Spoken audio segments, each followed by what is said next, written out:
नमस्कार दोस्तों। हेलो, कैसे हो? चैनल में आपका स्वागत है। दोस्तों, हम इंडिया वाले बिल्कुल गजब हैं। हम लोग घुट्टी के साथ एक और चीज पीते हैं, वो जिससे हम सबको लगता है डर के आगे जीत है। और इसी चक्कर में होता ये है कि हमारी फजीयत हो जाती है या करवा कर बैठ जाते हैं, क्योंकि हमारे लिए हमारी गाइडलाइंस दूसरा कोई बनाए। ऐसा कभी हुआ है? अरे यार, जब हमने अंग्रेजों की नहीं मानी तो कोरोना किस खेत की मूली है? अब इसी कोरोना को ही देख लो। पिछले साल इस समय हम सब घर में थे। क्या क्या किया, क्या नहीं किया, हम सबको पता है।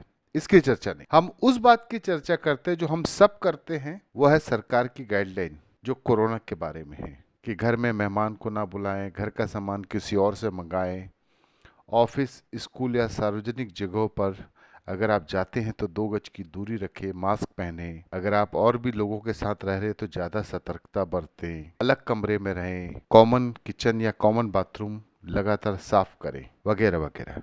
लेकिन क्या हम सब ऐसा करते हैं? बोलिए। सबको पता है, बिल्कुल नहीं। बल्कि हम मास्क लगाते हैं पुलिस से बचने के लिए। हैंड सैनिटाइज हम तब करते हैं, वो डिपेंड करता है कि सैनिटाइजर ऑफिस का है या अपनी जेब का। सोशल मीडिया में छाने के लिए सोशल डिस्टेंस मेंटेन करते हैं। दरअसल क्या है कि हम सब दिखावे की जिंदगी में कुछ ज्यादा ही नहीं घुस गए? बोलो। हमारी कंफर्ट जोन में जो बातें हमें सूट करती हैं सुविधा के हिसाब से तो ठीक, नहीं तो हम किसी की बात आज तक माने हैं? सवाल ही नहीं जी। किसी संक्रमित व्यक्ति के संपर्क में रहे तो आपको अकेले रहने की सलाह दी जाती है कि आप घर पे रहें। और करते क्या है? पहले तो किसी को जानकारी ही मत दो कि मेरे को कोरोना पॉजिटिव हुआ है। और दूसरा, गलती से अगर कोई मिलने आ गया तो चुपचाप मन में ये कहते हैं, मैं अकेला क्यों मरूं, इसको भी लपेट लेता हूं। क्यों? क्योंकि हम लोग तो सामाजिक प्राणी हैं। इसी काल में हमें शादी, ब्याह, धार्मिकता, भाईचारा वगैरह वगैरह सब याद आता। और अब तो भारत में कलेक्ट किए गए सैंपल में कोरोना वायरस का एक नया डबल म्यूटेंट वेरिएंट मिला है। किसी भी वायरस का जैसे एक जेनेटिक कोड होता है, इसे एक तरह का मैनुअल समझो जो वायरस को बताता है कि उसे कब, क्या और कैसे करना है। वैसे आपको बताता चलूं, यूके और साउथ अफ्रीका का वेरिएंट ज़्यादा संक्रामक और घातक माना जा रहा है। आसान भाषा में बोले तो डबल म्यूटेशन तब होता है जब वायरस के 2 म्यूटेंट स्ट्रैंड्स मिलकर एक तीसरा स्ट्रैंड बनाते हैं। और अब तो भारत में जो डबल म्यूटेंट वेरिएंट है वो E484Q और L452R म्यूटेंट्स का कॉम्बिनेशन है। और कुछ म्यूटेशंस के चलते वायरस ज्यादा संक्रामक या घातक हो सकता है। और डबल म्यूटेशन की वजह से वायरस के भीतर इम्यून रिस्पॉन्स से बचने की क्षमता आ जाती है, यानी एंटीबॉडीज उसका कुछ नहीं बिगाड़ पाती। अभी तक तो यही पता लगा है। अब आप मुझे एक चीज बताइए, इससे हमको क्या? अब तो कोरोना का टीका भी निकल गया है। जिस दिन कोरोना होगा टीका लगा लेंगे। लेकिन अगर सरकार आपको टीका दे रही तो उसकी बात नहीं मानेंगे। क्यों? नहीं, मेरे को टीका नहीं लगाना है, क्योंकि आपके पास चॉइस दे रखी है उसने। अब बताओ, आप भला, पहले वाले कोरोना के म्यूटेंट से तो हम दो दो हाथ कर चुके, 1 साल से कर ही रहे।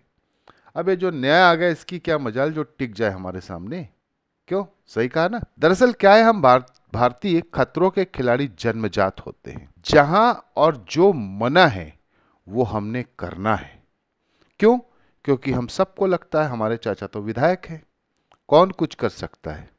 और फिर हम सब लोगों का बाई बर्थ एक नेचर है, हम ज्यादा पाबंदी नहीं झेल सकते। क्यों? उसकी वजह है हम सबको लगता है यार इस काम के लिए मेरा जमीर इजाजत नहीं देता, और नतीजा जमीन के अंदर मिलता है। तब क्या होता? अब भी सचेत हो जाते हैं यार, किसी अपनों के सपनों में बस जाए उससे पहले अपनी की गई गलती को दुरुस्त करके। क्योंकि एक बात आप सब समझ लीजिए और यकीन कर लीजिए, हम सब अपनी की गई लापरवाही से कोरोना कैरियर बन चुके हैं। और पता क्यों नहीं चल रहा है? पता है, क्योंकि हमने टेस्ट ही नहीं कराया है। जिस दिन टेस्ट हो जाएगा सारी गलतफहमी खुद ब खुद दूर हो जाएगी। और तब तक इस मुगालते में मत रहना, मैं तो काढ़ा पीता हूँ, मैं तो बॉर्नवीटा पीता हूँ, मैं तो ड्राई फ्रूट खाता हूँ, वगैरह वगैरह। ये हम सबका नेचर बन गया है। मुसीबत हमेशा दूसरे की अच्छी लगती है और खुशहाली अपनी। अब भी सुधर जाते हैं यार, क्या पता फिर कोई कल हो ना हो। नमस्कार।